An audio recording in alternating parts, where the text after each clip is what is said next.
Hi, it's Stu Richards. Thank you for joining us today on our latest Fastcast.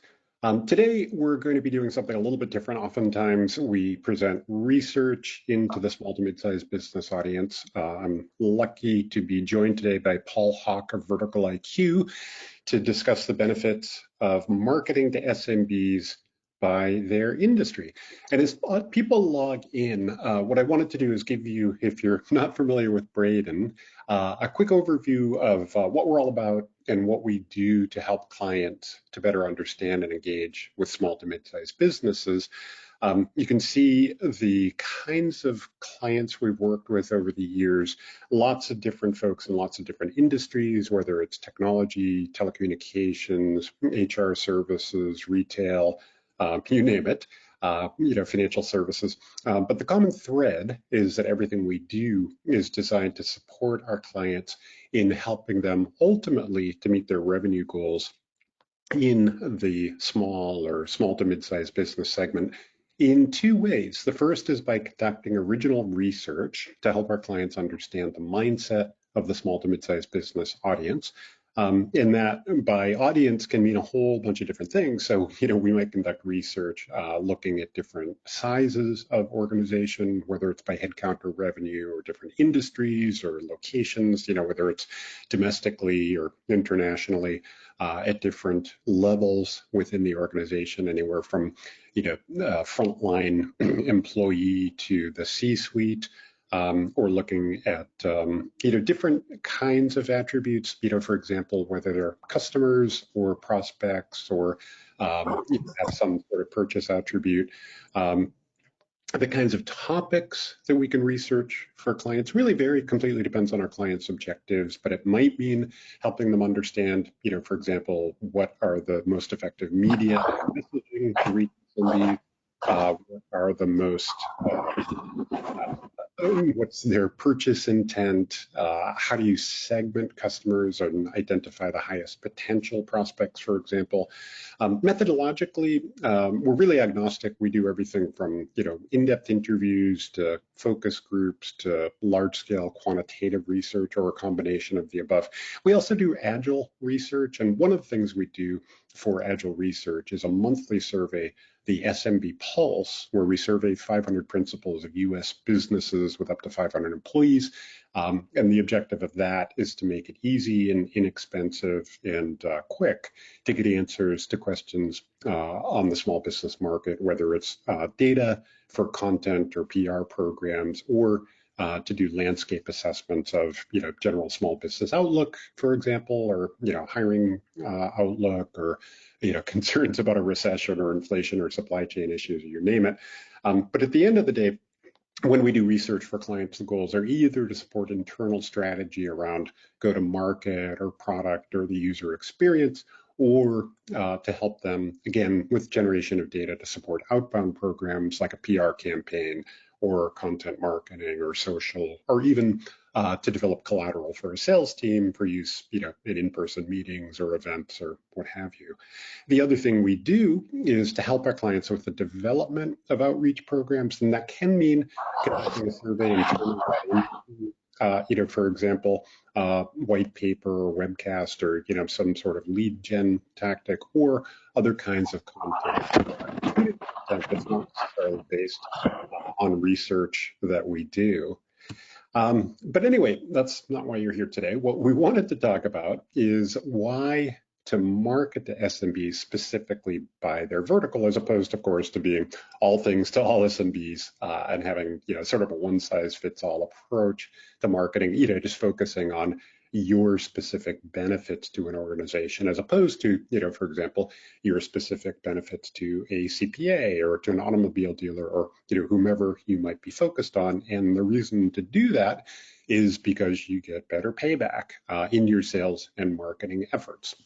And that really is driven by two factors. The first, of course, is increased relevance of your sales and marketing efforts. So if you provide use cases around how you've benefited folks in specific industries, then it's really easy to demonstrate that you understand the dynamics in that industry, and you've got experience, you can provide advice and insight, and most importantly, your solution is really going to bring value to folks in that particular industry who tend to think of themselves as very unique and having either government regulatory framework that's completely unique, or a sales situation that's completely unique, or a supply chain issue that's completely unique. Whatever your solution addresses, they really want to understand how it is that you can help them with that. And being able to communicate that you understand those issues and have a solution that's relevant to them will boost your response rate to whatever kind of communications you're using. And of course, you'll have higher efficiency because higher response rate in fewer segments means much higher campaign performance overall. Again, you're not using kind of a shotgun approach, but really being much more targeted on fewer but higher response segments. And that doesn't mean, obviously, that if you pick a few industries to focus on early on, that you can't expand your reach later on. Of course you can, but the goal of marketing to specific verticals, however you define them, is of course to really leverage the perception of SMBs that they have very different work environments or business operational environments than folks in other industries, and it's really important to understand those. The other reason to market to SMBs based on their industry is because that's how many SMBs think of themselves. That's how they self-define. So we did some research not too long ago, specifically asking the question, what do you want to be called? When marketers or salespeople call on you, however they're reaching out to you, what term is it that you would like them to use to address you? So, for example, are you going to be most responsive to being called a small business or a sole proprietor or a family business, for example, or based on your use of technology, for example, being a SaaS company? And the answer, especially for the biggest companies, they're most likely to think of themselves by their industry. You can see 72% of companies with 100 to 500 employees said that that's how they prefer to be addressed. Now, this is not single select. So, they're also happy if you look down the column, being addressed by revenue, for example, being called $1 billion+ business. If that's pertinent, then, they'll respond to that. Or again, by their use of technology, if they're SaaS businesses, they would prefer that than being called by, their industry and perhaps financial services. But bigger businesses, and you can see, if you look across the columns, the bigger the business, the more likely they are to prefer to be addressed by their industry. For the very smallest businesses, those with under 20 employees, using the term small business is fine. For what we call small businesses, those with 20 to 99 employees, they're second most likely to prefer to be addressed by their industry, whatever it is. Small business title works fine. But again, to the degree that you're dealing with bigger small businesses, those with, say, 50+ employees, the more you can address them by their industry, the more that's going to be relevant, because again, that's how they self-identify.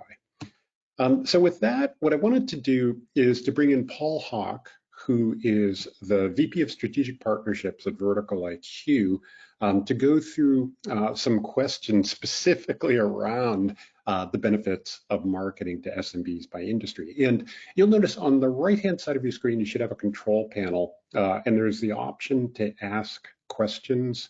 So if during the course of our conversation, any questions come up that you'd like to have Paul address, please fire away. And we will address them as we go. But Paul, I wanted to introduce you. And first of all, I wanted to ask you if there's anything I've missed in my monologue on the benefits of marketing to SMBs by their specific industry. Well, thanks, Stu, and thank you again for having me today. It's a pleasure to work with you and Bredin team. Appreciate your time and joining us today. Great overview. You're certainly, as I was listening to what you had to say, I recognized that that sometimes is missing is how well we're looking at the industry to see, what they're doing and what, how we can approach them in a better way, and being able to identify some of their challenges, those that are maybe trying to grow their business or trying to start their business in particular industries. There are nuances all around, and becoming familiar with those helps us in many ways. Secondly, that, growth, just being strategic about, who we're going after from a marketing or a sales standpoint. We want to know who we should be reaching out to and probably who we shouldn't be reaching out to. And that those industry insights can give us a lot there. And we thirdly, I think I would say that, that one of the biggest things is, we're probably the folks who are on this call are all about building better relationships with their clientele. And if their clientele is going after small businesses as well, it's figuring out ways where we can connect and resonate better with those businesses, and by understanding them and understanding their industry needs and challenges and so forth. Mm-hmm. Great. And let's kind of check our definitions here. When we talk about industry, how do you think about them, or what do you think about the relevant benefits, for example, of defining industry at, say, the 2-digit NAICS level as opposed to the 6-digit NAICS level? Sure. Well, the NAICS level, that being that industry classification system in North America, right, has recently changed from 2017 to 2022, and some of them. The changes that were made were not super relevant or impactful, but yeah, there are differences. Our organization really looks at all of it. Really, the 2-digit codes kind of give you more of a sector or broader level profile with broader information in it. Manufacturing, for instance, or education as a whole.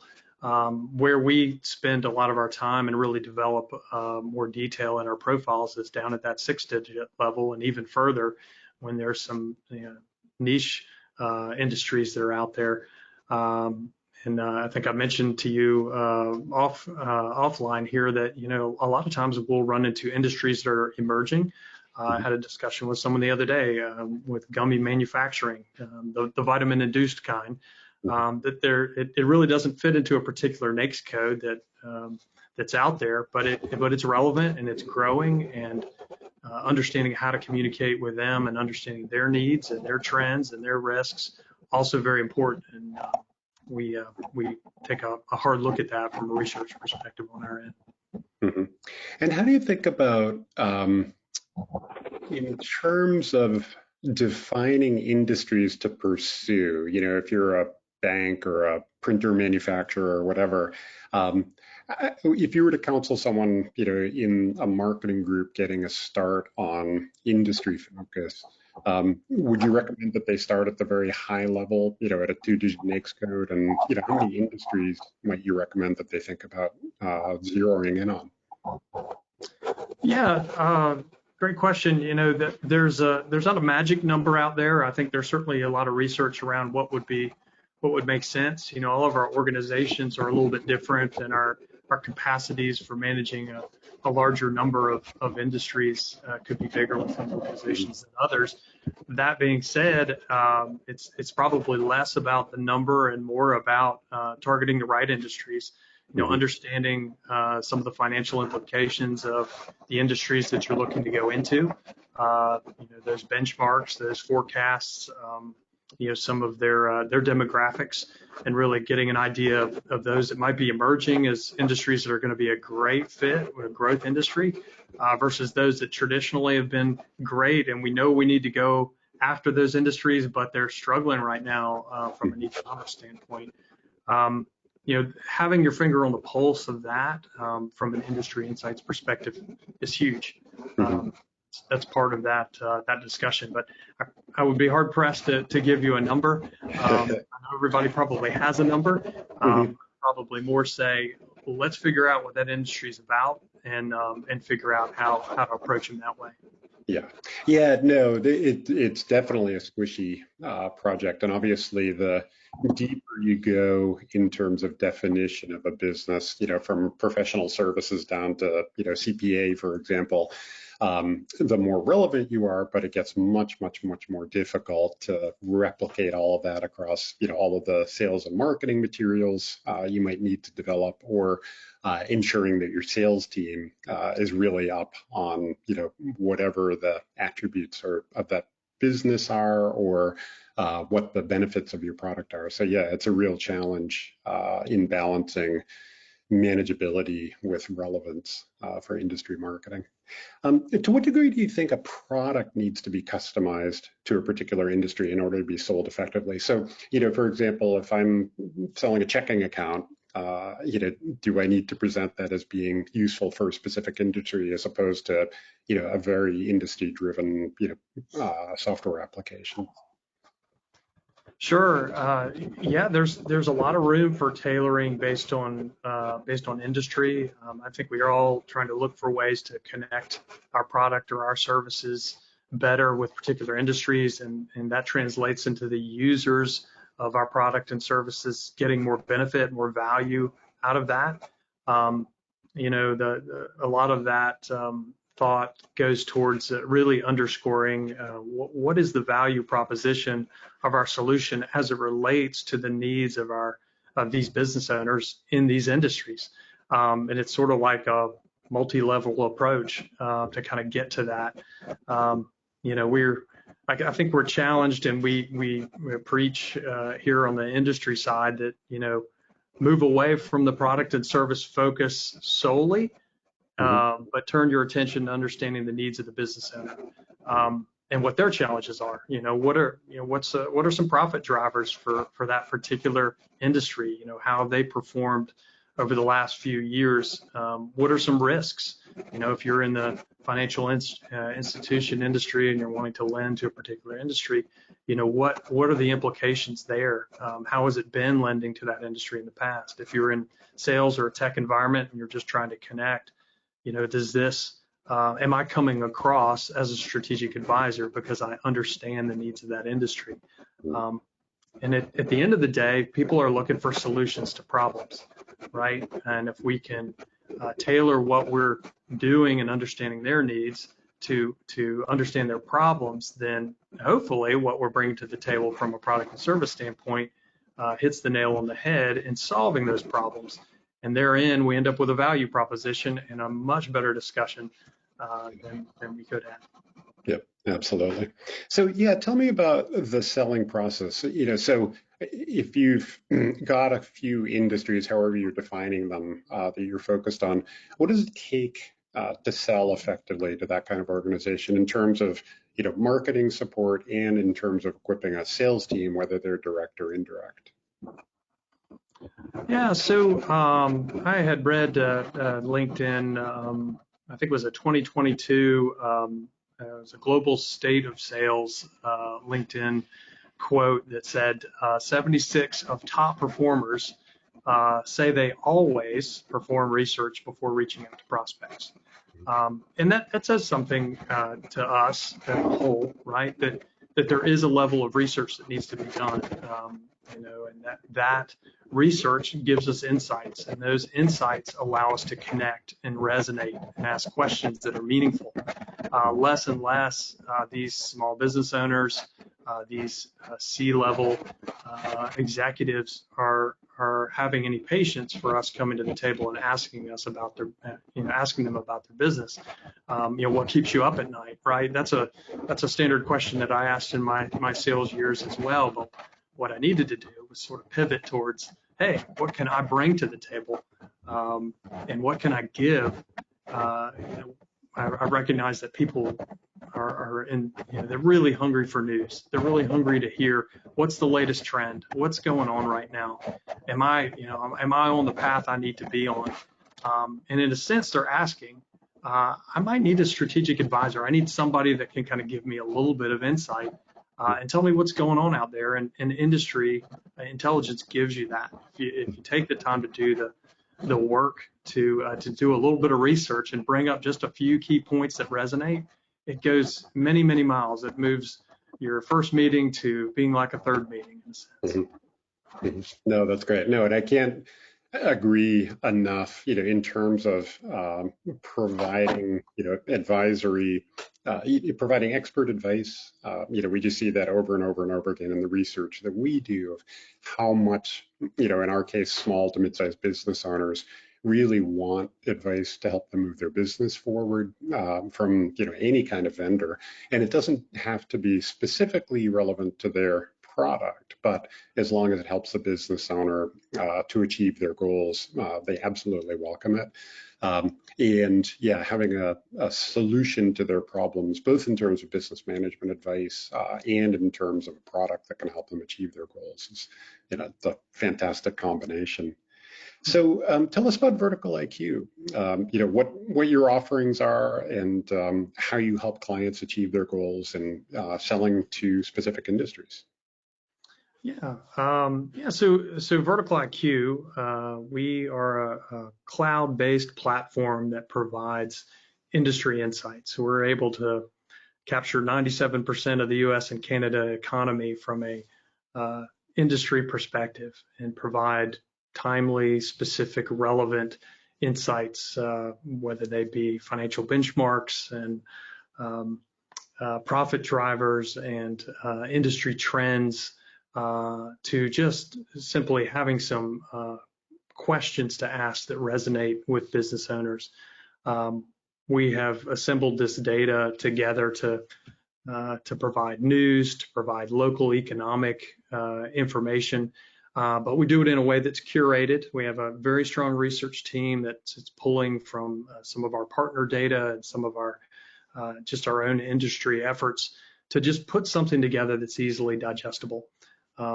What we feel like we have is a way for any sales or financial professional to come in, find the institution or the industry that they're looking to understand better, and then be able to quickly and easily gain some insights that they can use, that can make actionable, either for marketing or for sales discussions, or for, in some cases, lending and underwriting, understanding risks and so forth.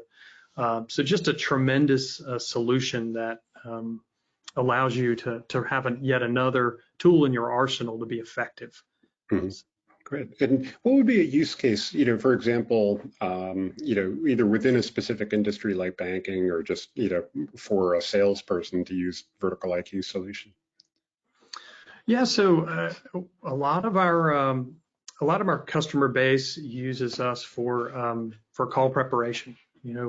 Just getting ready for a conversation with an industry that maybe you have little knowledge about, or maybe one that you're just wanting to add value to. So call preparation is a huge use case for our users. And you can imagine that anytime you're about to have a conversation with any business that's out there, if you can get some insights that really bring value, and you kind of look at yourself more of a giver of information, you're going to find that you're driving value and that your end user, the person that's receiving that information, is thrilled. Mm-hmm. Secondly, we have a lot of financial institutions utilizing our information for risk assessment and credit underwriting. And that has been a huge piece of what we offer as well. We've got a tremendous amount of financial insights that really bring some strength to really looking at loans and different valuations in a way that really drives value and brings some nice results. And then I think going back to the question before that you had asked me, people are really looking for efficiency right now, and being able to have a solution and some insights that can be not only available to you at your fingertips, but can also be brought into the systems, maybe the CRM systems or the sales engagement platforms or content management systems, where the data shows up where people are doing their work. Just adds a tremendous amount of efficiency to incorporating industry insights quickly and easily into conversations. Mm-hmm. Great. Good. And it sounds like, I guess Vertical IQ really got its start in financial services, but has since then expanded. What are some other industries that you're supporting? Yeah, that's correct. We are very strong in the financial industry. We have also found some nice value in the technology industry. We're moving into insurance. Professional services is big for us, BPO, and I think we're also realizing too that it's very transferable. Preparing for conversations and being and understanding what's going on in a particular industry can translate to anybody that's a relationship manager or a salesperson or a customer success person, and just allows you to become that giver, that strategic advisor that really creates a better relationship all around. So we're not sure. The sky's kind of the limit at this point, but we're very true, of course, to our financial institutions, and there's just a lot of benefit there. But just we're always looking for good ways to help organizations differentiate in the way they go to market, and this is a great start. Yeah, fantastic. Well, that's great. So, Paul, we're getting close to the bottom of the hour. Any closing thoughts on either the benefits or the practicalities of marketing to SMBs by industry, or the use of vertical IQ to do so? Sure. I mean, I would always say that it's it's something where you could look at industry research and you could think, man, research, that sounds like a lot of work.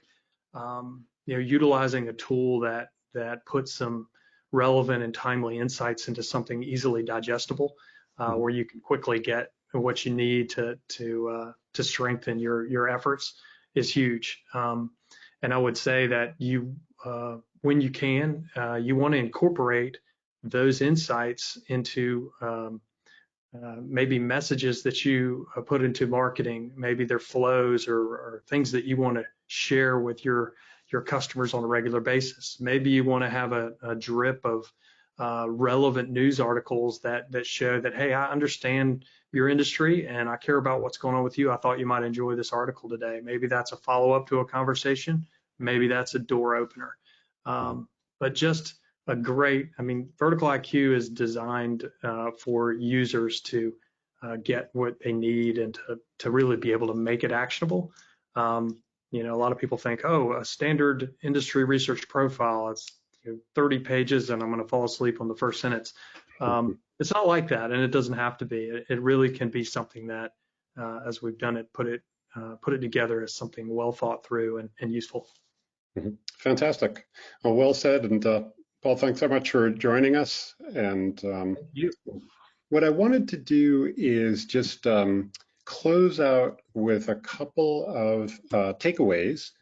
So some next steps. Now, we don't want to make it seem like, no one here has ever heard of the concept of marketing to SMBs by industry or hasn't made a lot of headway there, but just, some foundational takeaways. First, of course, research your audience to identify priority industries. Now, that research might mean something as simple as, talking to your sales force or your customer service reps. They're going to know the industries that index high in terms of potential for your organization, or you can certainly use third-party research to identify those high index or high propensity industries. And then within those industries, once you've identified them, really, really, really important to understand, as Paul mentioned, what's the media that are going to work to reach them, and what's the messaging that's really going to resonate.